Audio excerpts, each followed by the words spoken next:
ভুলে ভরা এ জীবন।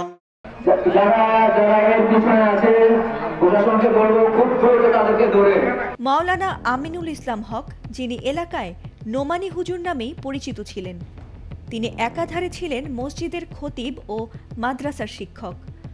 ধর্মপ্রাণ এই শিক্ষকের হাত ধরে মাদ্রাসার ছাত্ররা সভ্য আচরণ শিখলেও অবাধ্য হয়ে উঠেছিল তার নিজের সন্তান। সেই সূত্রের রেশ ধরেই এক মর্মান্তিক ঘটনার শিকার হতে হয়েছে নোমানী হুজুরকে।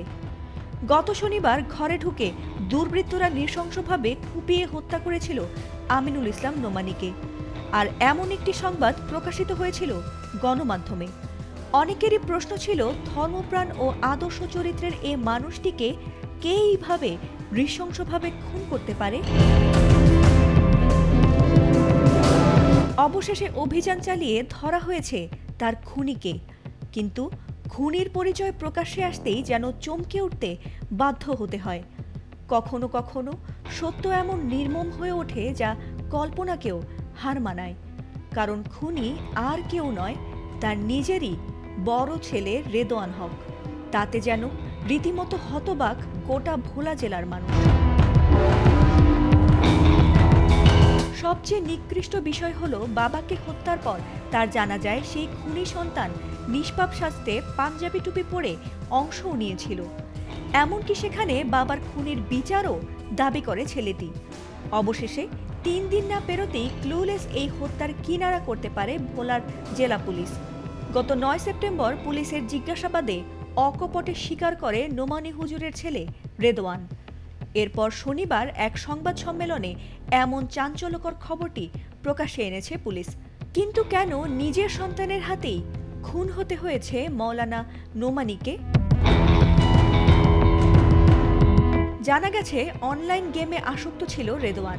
এছাড়া তার উশৃঙ্খল আচরণের কারণে কঠোর শাসনে রাখতেন বাবা নোমানী হুজুর। আর বাবার কঠোর শাসনে নিজেকে পরাধীন ভাবতে শুরু করে 17 বছর বয়সী কিশোর রেদওয়ান। এলএমই সার্টিফাইড বিশ্বসেরা কপারে তৈরি ওয়ালটন কেবলস, যা আপনার স্থাপনাকে রাখবে সব সময় নিরাপদ। যার ফলে তার মনে জন্ম নিয়েছিল বাবার প্রতি ক্ষোভ আর মুক্তির আকাঙ্ক্ষা।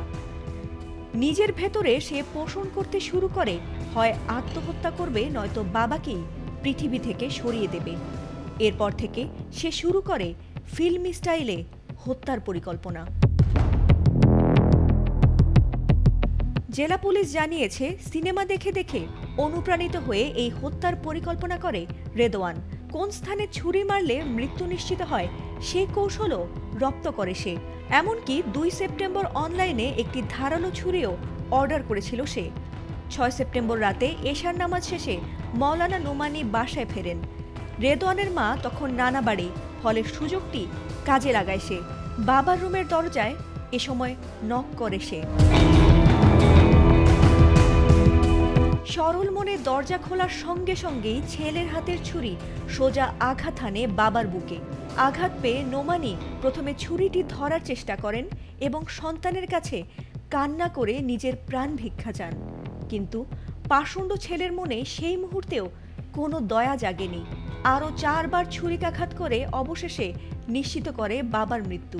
তার আগে বাবার চিৎকার শুনে পাশের বাড়ির লোকজন এগিয়ে আসতেই দ্রুত ঘর থেকে বেরিয়ে সোজা অটোরিকশায় করে নানা বাড়িতে মায়ের আশ্রয়ে চলে গিয়েছিল সে।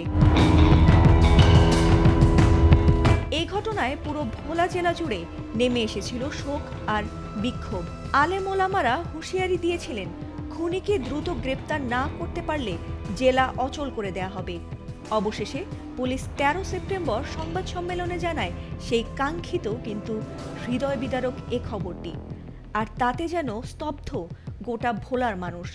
কারণ আদরের সন্তানই যখন হয়ে ওঠে এমন মর্মান্তিক পরিণতির কারণ, তখন হয়তোবা দীর্ঘ নিঃশ্বাস ফেলা ছাড়া কোনো উপায়ই আর হয়ে ওঠে না কারোরই। ফাতিমা সুলতানা, এটিএন বাংলা।